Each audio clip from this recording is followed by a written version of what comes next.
Hürmetlik vatandaş, bugünkü leksiyalarımızı başlayımız. Leksiya da sadaqa ediyoruz. Washington'dan sözdeyimiz bugünkü islağa. 2023 yıl 9. ayının 9. gün haftiga.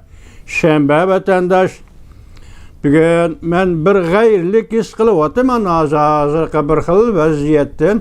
Şunu sizler bilen bunu çonqur muhakeme qilishimiz kerak. Muhakamani ikinci bet qo'yib qo'yamiz. Hazır vaziyetten eşiniz del muşu peytde Amerika Qo'shma Shtatlari bilan Kanadaning harbiy parxodlari Tayvan bo'g'ozidan o'tdi. Mana hozir xabar vatandoshim. Tayvan bo'g'ozidan o'tdi. Bu bir xabar. İkincisi enondan burun şunu deyishimiz kerak edi. En asaslığı Prezident Joe Biden Hindistonga mesela 20 devlet guruhuna yig'iniga qatnashish uchun yetib keladigan paytdan bir kun burun Hindistonga yetib keldi vatandaş. Bunun için turgun biz sizlarga muhokama nima dedik? Hindiston yoki Tayvanda urush qo'zg'aydigan bo'lsa Jungo Kompartiyasi Hindiston 2. sep açamdı. Hindiston 2. sep ikinci sepde urush qilishni tadqiq qilyapti, muhokama qilyapti degan mazmunda sizlarga so'zildik.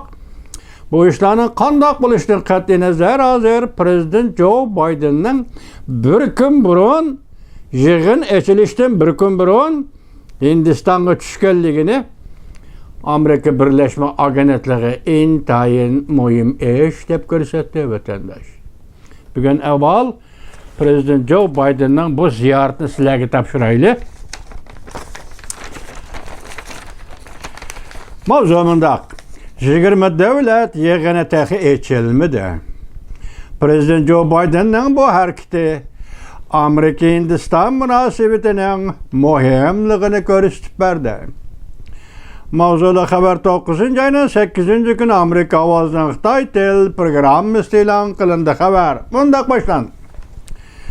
Amerika Qo'shma Shtatlari Prezidenti Joe Biden 9. ayının 8. günü yangi Dehliga yetib keldi.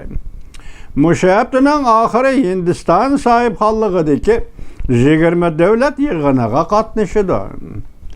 Amerika Birleşme Agentligi xabar qilib, bundoq ko'rsatdi. Prezident Joe Biden bir kun burun yangi Dehliga yetib kelib, Hindistonning vaziri Narendra Modi bilan suhbatlashishning shart-sharoitini hozirladi. Amerika Birleşme Agentligi bundoq hisobladi.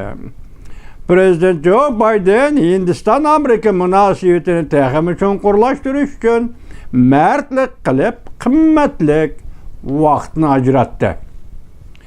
Prezident Joe Biden bu qatam yangi Dehlida ikki taraf yuqori darajalikda suhbati o'tkazishdan 3 oy burun Modi Amerikada davlat ishlar ziyoratida bo'lib, Prezident Joe Biden bilan ikki taraflik yuqori darajalikda suhbati o'tkazgan edi.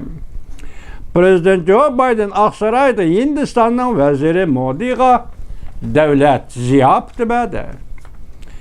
Vazir Modi bilan Prezident Joe Biden ikki taraf o'rtaq ko'ngil biladigan masalalar bo'yicha 2020-yildan boshlab Hindiston Amerika ichki davlat rahbari 10 qatimcha ekran orqali ham 100 tirona suhbatlashdi. İki devlet münasebeti texmi qo'yiqlashdi. Oqsaroy davlat bexatarligi maslahatchisi Jack Sullivan suhbat vazir Modining ishxonasida o'tkazildi.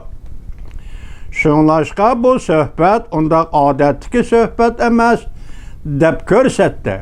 Aeroplanda uchib ketib etib muxbirga Jungo'nun endi Tinch okean rayonida paydo qilgan harbiy iqtisodiy jihatdagi xarajatlari Prezident Joe Biden bilan vazir Modini bir-biriga yaqinlashtirdi. Prezident Joe Biden bilan vazir Modi suhbatdan keyin yana bir xabar Birleşim bayonot e'lon qilib, Amerika Hindistan'ın daimi komitetga a'zo bo'lib kirishini qo'lladi. Mavzuda xabar 9-oyning 9-kuni Amerika ovozidan Xitoy til programmasi e'lon qilindi. Prezident Joe Biden 9-oyning 8-kuni kechda yangiliklarga yetib keldi. Kelibla bir kun burun keldi dedik-ku. Bir kun burun kelib Hindistonning vaziri Narendra Modi bilan suhbat o'tkazdi. Ciddiymikan vaziyat vatandaş? Vaziyat ciddi. Shundaqmi ya? Mesela hozir Tayvan bo'g'ozidan Amerika, Kanada ikki davlatning harbiy parxoti Tayvan dengizidan bo'g'ozidan o'tdi dedik vatandaş. 9-oyning 8-kuni kechda Hindiston yangiliklarga yetib kelibla Hindistanning vaziri Modi bilan qo'sh tarafli suhbat o'tkazdi va birlashma bayonot e'lon qildi. Bayonotda Amerika Qo'shma Shtatlari prezidenti Joe Biden Hindistonning Birlashgan Davlatlar Tashkiloti bexatarlik komitetiga a'zo bo'lib kirishini qo'llaydiganligini bildirdi. Aktiv tashqi siyosat vatandosh. Agar shundoq bir payt Hindiston Birlashgan Davlatlar Tashkiloti doimiy komitetiga a'zo bo'lib kiradigan bo'lsa, balki buningga agishib ham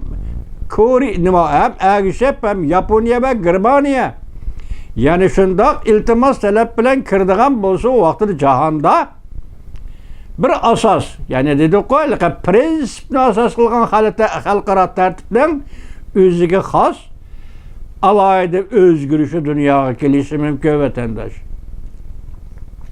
Hozir bu yernim dedik, aeroplanda uchib ketib o'tib, Aqsaroy davlat bexatarligi maslahatchisi